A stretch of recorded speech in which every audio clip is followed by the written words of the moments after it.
Hey, Pate, you watching football?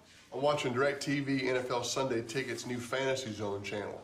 It's a whole channel dedicated to nothing but fantasy. It's awesome. It's like a fantasy football. Fantasy, football, fantasy, football, fantasy. If you like football and you like fantasy, football, fantasy. Welcome back to the Steve Malzberg Show. I'm Joe Concha filling in for Steve Malzberg. This weekend marks the start of the NFL season. Started last night.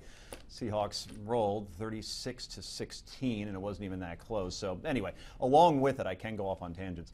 Fantasy football leagues are in full force. I did 3 drafts this week, including 2 at the same time. That was fun. Now, if you think that fantasy football is just for your kids, you might be a little mistaken. Men and women of all ages are partaking in internet-based fantasy leagues, competing against one another, and guess what? There's a lot of money at stake. I know this is true. So how much? How about $70 billion per year? I am now joined in studio by Rob Stecklow, General Manager of Sports and Marketing and the head of NFL production for DirectTV to discuss. Sir, welcome. Thank you very much. Happy NFL. Happy NFL to you too. Last night was sort of like Christmas Day for fantasy football fans with the first game. So really excited, and like I had my own team going and mentioned kids play, my sons, my 3 boys play, my wife has a league, so we had a lot of interest last night in our household. Yeah. Isn't that great dinner conversation? It sure is, sure is. The boys have a little competition. So right, no longer like, do you want to go to Olive Garden or you want to go to Bed Bath & Beyond? It's like, why didn't you draft Marshawn Lynch at 5, That's right? Right. That's crazy. What's the name of your team? Well, my team is called Pocahontas, actually, with a friend of mine from college.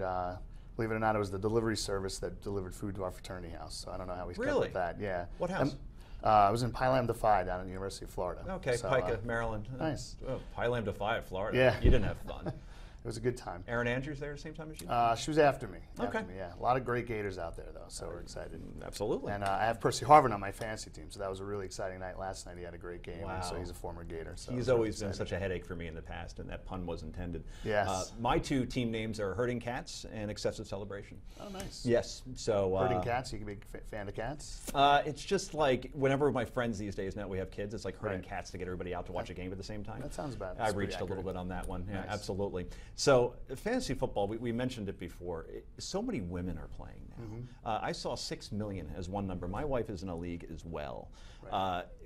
Is your timing exactly right now as far as starting a channel? I've been advocating it for years, but it seems like now it's hitting such a mainstream point that whole families, as you said, are doing it. Mm-hmm. And it used to be seen as cultish. Now it's just part of the American. Yeah, exactly. The NFL is growing big, and fantasy is going along with it. What are your expectations for the channel overall? We're really excited about the channel. So as you may remember, DirecTV launched the original Red Zone channel 10 years ago. That's right. Which is now distributed by the NFL Network as well. But that was the first foray into not just sitting down and watching your own team play, but really getting a glimpse around the league, taking you from game to game and showing highlights and touchdowns. And what we decided to do with the Fantasy Zone channel is take it one step further. The Red Zone channel is great just to see general league action and maybe a long drive by the Broncos, hear the commentators from Fox and CBS. But this channel will go around the league quicker. We're going to have multiple tickers, almost like a Bloomberg News-esque, with tickers instead of stocks. They're your fantasy stats. Nice. We have a doctor on set who can break down not individual player injuries, but what does a turf toe mean if someone gets a turf toe in the first half? Is he going to play or not? Is he going to play? Should you go start looking at the waiver wires? Right.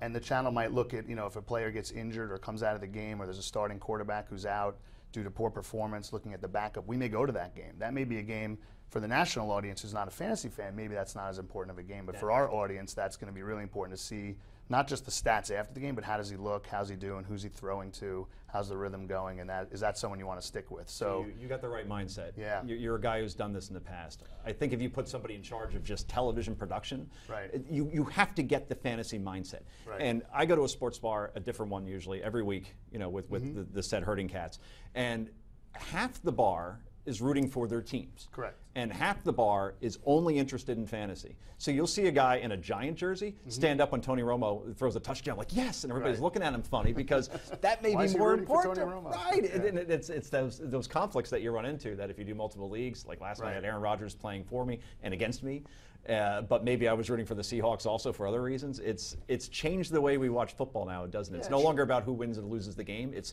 if you win or lose the game. Yeah, it certainly hasn't. I mean, I don't think anyone's pretending that fantasy is bigger than your original team fandom, right? If you're a Giant fan or a Cowboy fan, that's still your main thing. But especially with DirecTV and Sunday Ticket, you could have your team's game on and another game, or your team's game on, and you could be watching on your tablet the Fantasy Zone channel to follow along all the action. So we allow viewers to do both at the same time.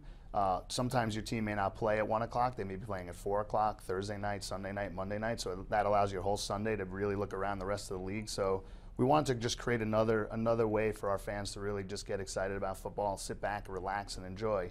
You know, one of the things we were talking earlier about your fantasy draft, we spent so much time preparing, getting ready for the season, looking at the waiver wires all weekend. Isn't it nice to just sit back at 1 o'clock on Sunday and just have all the information come to you? We wanted to provide that on one channel, so that's really what we're trying to do here. I've been doing leagues just to age myself completely for 20 years. And it used to be you bought that magazine that came out in May, and you had to actually literally scratch people off. Now it's all in front of you. It's on your tablets and your phones, and obviously now on your screens as well.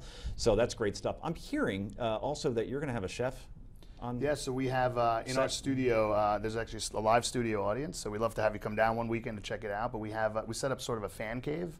So there's a dozen team-branded recliners in front of a wall of monitors that play all the games. So it's sort of a sports bar atmosphere. We want to hear our fans in the fan cave reacting to certain plays, which will alert the anchors at the desk that something might have happened. We want our fans to bring in their own tablets and laptops to really follow along the action. And then we will have a kitchen in the studio, so we're going to have someone come in each week just to cook some nice fare for everybody. We could flavor it different things, chilies, wings, etc. The typical football fare. So you got fantasy, you got food, you got football. It's what makes summer exciting. Summer's always bittersweet. It ends, you're like, oh, this stinks, but then it goes right into football, and then it's just incredible. And I'm really excited about the channel, and I will take you up on your offer to come down, particularly if the food is free. That's always a good thing. Yeah, we can get you in there. And this is exciting stuff, Rob. Thanks for so much for coming on. No problem. Appreciate it. Good luck with your team. You too, as well. So. The 70 million fantasy sports market. DirecTV's latest ventures to super serve their NFL customers. This is great stuff. Hey, we're going to be back with Newsmax writer and veteran tabloid reporter Bill Hoffman after the break. But first, stay tuned for your Newsmax Now update.